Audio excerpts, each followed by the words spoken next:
തിരഞ്ഞെടുപ്പിൽ തോറ്റിട്ടില്ലെന്നും രാജിവെക്കില്ലെന്നും മമതാ ബാനർജി. മമത ഒഴിഞ്ഞില്ലെങ്കിൽ പിടിച്ചു പുറത്താക്കുമെന്ന് അസം മുഖ്യമന്ത്രി. മമത രാജ്യത്തെ ഭരണഘടനയെ ചോദ്യം ചെയ്യുന്നുവെന്ന് നിയമവിദഗ്ധർ. ധാർമ്മികമായി വിജയിച്ചത് TMC എന്ന് വാദിച്ച് മമതാ ബാനർജി. പശ്ചിമബംഗാളിൽ ഗവർണറുടെ ഇടപെടൽ നിർണായകമാകും. സമാനതകളില്ലാത്ത രാഷ്ട്രീയ സാഹചര്യത്തിലൂടെ ബംഗാൾ.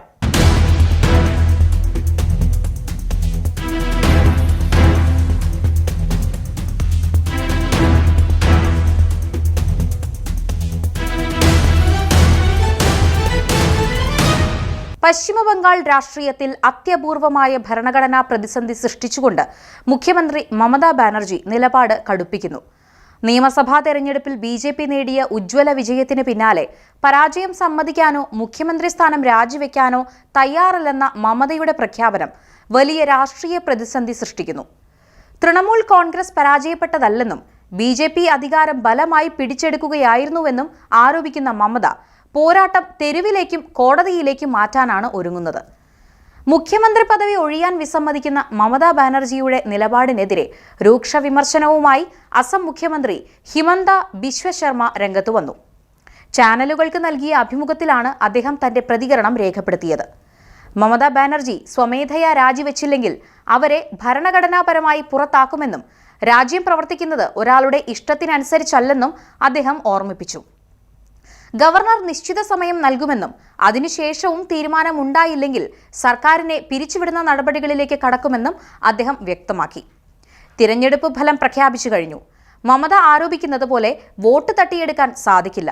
100 സീറ്റുകൾ തട്ടിയെടുത്തു എന്ന് അവർ പറയുമ്പോൾ എനിക്ക് ജയിക്കാമായിരുന്ന സീറ്റുകൾ അവർ തട്ടിയെടുത്തു എന്ന് എനിക്കും പറയാം. എന്നാൽ വ്യക്തമായ തെളിവില്ലാതെ ഇത്തരം ആരോപണങ്ങൾ ഉന്നയിക്കുന്നത് ജനാധിപത്യത്തിന് ചേർന്നതല്ല. നിരവധി അഴിമതി ആരോപണങ്ങളും ഭരണവിരുദ്ധ വികാരവും ഉണ്ടായിട്ടും ബംഗാൾ ജനത മമതയെ ദീർഘകാലം സഹിച്ചുവെന്നും എന്നാൽ ഇത്തവണ ജനങ്ങൾ മാറ്റം ആഗ്രഹിച്ചുവെന്നും അദ്ദേഹം കൂട്ടിച്ചേർത്തു. സുപ്രീം കോടതി നിർദ്ദേശം. വോട്ടർ പട്ടിക പരിഷ്കരണത്തിൽ സുപ്രീം കോടതിയുടെ നിർദ്ദേശമുണ്ടായിരുന്നുവെന്നും അതിൽ ക്രമക്കേട് ആരോപിക്കുന്നത് അടിസ്ഥാനരഹിതമാണെന്നും ഹിമന്ത ബിശ്വ ശർമ്മ പറഞ്ഞു. അതേസമയം ഇന്ത്യൻ രാഷ്ട്രീയ ചരിത്രത്തിലെ കറുത്ത അധ്യായമാണ് പശ്ചിമബംഗാളിൽ സംഭവിച്ചതെന്നും ജനവിധി കൊള്ളയടിക്കപ്പെട്ടതിനെതിരെ TMC പോരാടുമെന്നും മമതാ ബാനർജി അസന്നിഗ്ധമായി പ്രഖ്യാപിച്ചു. മുഖ്യ തെരഞ്ഞെടുപ്പ് കമ്മീഷണർ ജ്ഞാനേഷ് കുമാർ ജനാധിപത്യ അവകാശങ്ങളെ തകർക്കുകയാണ്. TMCയുടെ പോരാട്ടം BJPയോടല്ലെന്നും അവർക്ക് വേണ്ടി പ്രവർത്തിച്ച തിരഞ്ഞെടുപ്പ് കമ്മീഷനോടായിരുന്നുവെന്നും മമത ആരോപിച്ചു. തൃണമൂൽ കോൺഗ്രസ് ധാർമ്മികമായി വിജയിച്ചിട്ടുണ്ട്. BJPയുടെ സമ്മർദ്ദത്തിന് വഴങ്ങി താൻ പടിയിറങ്ങില്ലെന്നുമുള്ള നിലപാടിൽ മമത ഉറച്ചു നിൽക്കുകയാണ്. എങ്കിലും മെയ് 6-ന് നിലവിലെ സർക്കാരിന്റെ കാലാവധി അവസാനിക്കാനിരിക്കെ ഭരണഘടനാപരമായ കടമ്പകൾ മമതയ്ക്ക് വെല്ലുവിളിയാകുകയാണ്.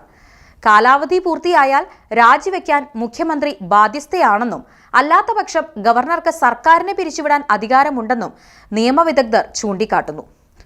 മമതയുടെ ഈ പ്രതിരോധം കൊണ്ട് മാറ്റങ്ങളൊന്നും ഉണ്ടാകാൻ പോകുന്നില്ലെന്ന് മുതിർന്ന അഭിഭാഷകർ വിലയിരുത്തുന്നു. 5 വർഷത്തെ കാലാവധി പൂർത്തിയായ സാഹചര്യത്തിൽ ഗവർണർക്ക് നിയമസഭ പിരിച്ചുവിടാനും സർക്കാരിന്റെ കാലാവധി അവസാനിപ്പിക്കാനും സാധിക്കും. രാജിവെക്കില്ലെന്ന മമതയുടെ തീരുമാനം ഇന്ത്യൻ ഭരണഘടനയെ ചോദ്യം ചെയ്യുന്നതാണ്. ലഭ്യമായ ഏത് വേദികളിലും തിരഞ്ഞെടുപ്പ് ഫലത്തെ ചോദ്യം ചെയ്യാൻ മമതാ ബാനർജിക്ക് സ്വാതന്ത്ര്യമുണ്ട്. ആർക്കും അത്തരം നിയന്ത്രണങ്ങൾ മമതാ ബാനർജിയിൽ അടിച്ചേൽപ്പിക്കാൻ കഴിയില്ല. അതേസമയം ഭരണഘടനാ പ്രകാരം മമതയ്ക്ക് അധികാരത്തിൽ തുടരാൻ അനുവാദമില്ലെന്നതാണ് യാഥാർത്ഥ്യം. 5 വർഷത്തിന് ശേഷം ഒരു സർക്കാരിനും തുടരാനാവില്ലെന്നാണ് ഭരണഘടനാ വ്യവസ്ഥ പറയുന്നത്.